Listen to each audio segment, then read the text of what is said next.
वजीर आजम इमरान खान ने इक़्तिदार संभालने से कबल बुलंदोबांग दावे किए थे कि इनके पास एक बेहतरीन टीम है जो हुकूमत में आते ही तमाम मामलात हल कर लेगी। 2018 के इंतखाबात से कबल मुख्तलिफ टॉक शोज में गुफ्तगू करते हुए उनका बारहा कहना था कि चूंकि मैं एक क्रिकेटर हूं, किसी भी मैदान में जीतने के लिए मुझसे बेहतर टीम सिलेक्शन कोई नहीं कर सकता। हुकूमत को 3 साल मुकम्मल होने को हैं और कप्तान के बेहतरीन टीम सेलेक्ट करने के दावे धरे के धरे रह गए हैं। कप्तान ने 3 साल दौरे हुकूमत में इतनी तब्दीलियां की जितनी शायद पाकिस्तानी क्रिकेट टीम में भी नहीं की गई। कप्तान की टीम की कारकर्दगी का फैसला करना शायद अवाम का काम है, मगर इस टीम के खिलाड़ियों ने अपने दौरे हुकूमत में कुछ ऐसे बयानात दिए हैं जिनकी किसी भी संजीदा हुकूमत से तवक्को नहीं की जा सकती।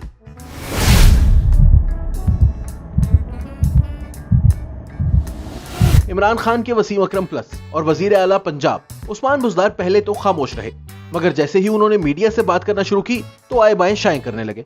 मीडिया की जानिब से इन पर सख्त सवाल के जवाब में कभी कानों में इनके जवाबात इन्हें समझाए गए तो कभी इन्होंने अपनी मासूमियत का फायदा उठाकर यही कह डाला कि मैं अभी नया हूं, सीख रहा हूं।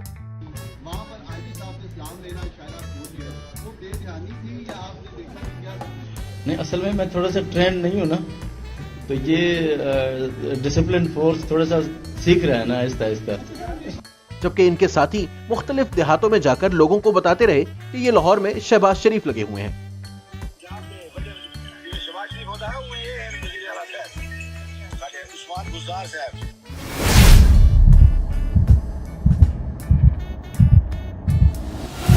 कप्तान के मिडिल ऑर्डर बैट्समैनों की बात की जाए तो शेख रशीद सरे फहरिस्त हैं, जो हर हुकूमती नाअहली का दिफा करते हुए इसे साजिश करार देते हैं। कोयटा में हजारा कम्युनिटी के शोहदा पर वजीर आजम इमरान खान ने तो इन्हें ब्लैकमेलर्स करार दे ही दिया। उनकी एक ये डिमांड है कि जी प्राइम मिनिस्टर आए तो फिर हम लोगों लाशों को दफनाएंगे। मैंने उनको मैसेज पहुंचाई है कि देखिए, जब सब डिमांड्स भी आपकी मान ली हैं तो ये डिमांड करना कि हम दफनाएंगे नहीं जब तक प्राइम मिनिस्टर आए ना, ये किसी भी मुल्क के प्राइम मिनिस्टर को इस तरह की ब्लैकमेल नहीं करते, क्योंकि ये एक मुल्क का जो प्राइम मिनिस्टर था हर कोई ब्लैकमेल करेगा। तो शेख रशीद ने भी कह डाला कि हजारा मुजाहिरीन बलोचिस्तान हुकूमत को गिराना चाहते हैं। देखें, एक उनका मामला जो है वो ना मेरे इख्तियार में है, वो बलूचिस्तान गवर्नमेंट का खात्मा चाहते हैं। वो कैसे, मैं इंटीरियर मिनिस्टर होके बाकी उनके सारे मुतालबे मान लिए गए हैं। कप्तान का कोई भी खिलाड़ी जब अपनी वजारत में परफॉर्म ना कर पाए तो इसे ज्यादा अहम वजारत में मौका दिया गया ताकि इनके खिलाड़ियों को अवाम के जज्बात से खेलने के मजीद मौके मैसर आ सके। शेख रशीद इसकी जीती जागती मिसाल हैं, जो वजीर रेलवे बने और रेलवे का बेड़ा गर्क हो गया तो इन्हें इस कारकर्दगी की बुनियाद पर वजारत दाखिला सौंप दी गई।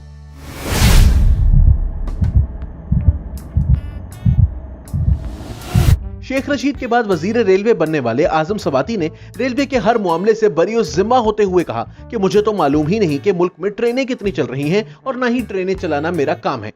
फिर इंशाल्लाह ताला जो है ट्रेनों की मुझे पता ही नहीं कितनी ट्रेनें चल रही है। आप यहाँ भी कर रहे हैं ना, मैं बराबर कह रहा हूँ, मुझे ट्रेनों तक मैं पहुँचा नहीं, मैं फ्रेट में फंसा हूँ। मुझे तो नुकसान को खत्म करना है।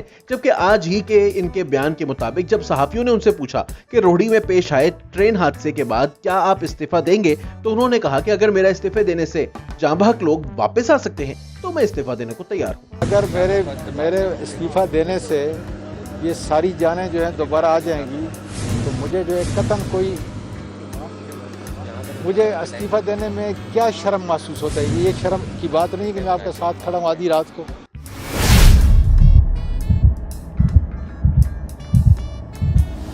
अपनी कारकर्दगी की बजाय ऑपोजिशन और माजी की हुकूमतों पर तनकीद करने वाली कप्तान की ऑलराउंडर खिलाड़ी फिरदौस आशिक आवान ने ट्रेन हादसे के बाद कौम को मुबारकबाद देते हुए ये कह डाला कि अल्लाह के फजलो करम से ये साल का पहला ट्रेन हादसा है। इस साल अल्लाह के फजलो करम से ये इस साल पहला हादसा है। जबकि दूसरी जानिब पूरी कौम इस हादसे में 60 से ज्यादा जानों के जाया होने पर सदमे की कैफियत में है।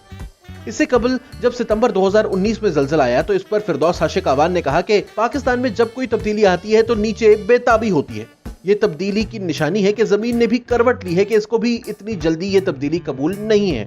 निशानी है कि जब कोई तब्दीली आती है तो नीचे जो है वो बेताबी होती है।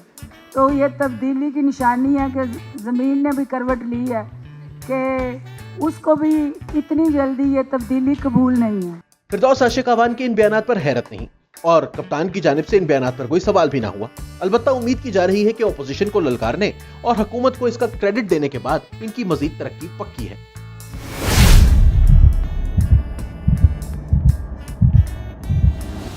कप्तान की टीम की शाहिद अफरीदी जो अपने हर बयान में मीम्स के चौके और छक्के लगाती हैं, न सिर्फ टीम में शामिल है बल्कि रोजाना की बुनियाद पर ऐसे बयानात दागती हैं जिनसे इनकी माहौलियात की बजाय शुगलियात की कारकर्दगी का जायजा लिया जा सकता है। इनके बयानात कौम को माहौलियाती तब्दीली के खतरों से ओझल रखते हैं और माहौलियाती तबाही में भी हंसने हंसाने का मौका फराहम करते हैं। इनके आज ही के एक बयान के मुताबिक इन्हें माहौलियाती तब्दीली की फिक्र नहीं बल्कि इनके रंग की शदीद फिक्र सताई जा रही है जो दिन ब दिन खराब होता जा रहा है। अपने अजीब तबसरों से पहचाने जाने वाली ज़रताज गुल वजीर ने पाकिस्तान टेलीविजन के एक प्रोग्राम में इंटरव्यू देते हुए कहा था कि कोविड-19 का मतलब इसके 19 पॉइंट्स हैं। शो के बाद इनकी इस बात का वीडियो क्लिप वायरल हुआ जिस पर मुतादिद सारिफीन ने दिलचस्प मीम्स बनाकर सोशल मीडिया पर खूब तमस्खर उड़ाया। मीडिया में अपनी जगह पक्की करने के लिए उन्होंने तो एक दफा ये तक कह डाला कि वजीर आजम इमरान खान की मुस्कुराहट बड़ी कातिल है। की बात की जाए तो I think he is the finest charismatic man.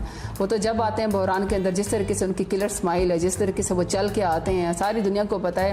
उनकी तो अक्सर वीडियोस बनी हुई है उनकी बॉडी लैंग्वेज की, जब वो चल के आते हैं इतना रोब और दबदबा और इतना करिश्मा होता है उनके पर्सनैलिटी का।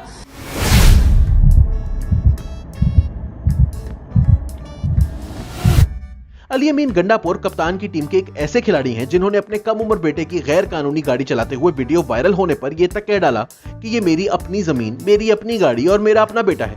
वो जब चाहे जहां चाहे गाड़ी चलाए, मेरी गाड़ी मेरी मर्जी। अली अमीन की मंतक पर साबिक inspector general motorway police Zulfiqar Cheema भी हैरान रह गए और कहा कि गाड़ी वही चला सकता है जिसके पास लाइसेंस हो। वजीर के अंदाज से तकब्बुर छलकता है।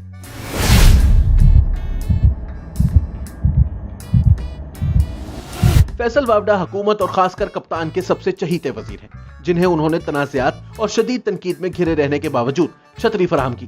गुज़िश्ता बरस फैसल वावडा ने टीवी पर बैठकर कहा कि अगर 5000 पाकिस्तानियों को फांसी पर लटकाया जाए तो 22 करोड़ पाकिस्तानियों की किस्मत बदल जाएगी। हाथ में होना सर 5000 आदमी लटका देना अगर आज हमारे बस में हो तो 22 करोड़ लोगों की किस्मत बदल जाएगी। जनवरी 2020 में टेलीविजन के टॉक शो में उन्होंने फौजी बूट मेज पर रखकर ऑपोजिशन रहनुमाओं को तनकीद का निशाना भी बनाया था।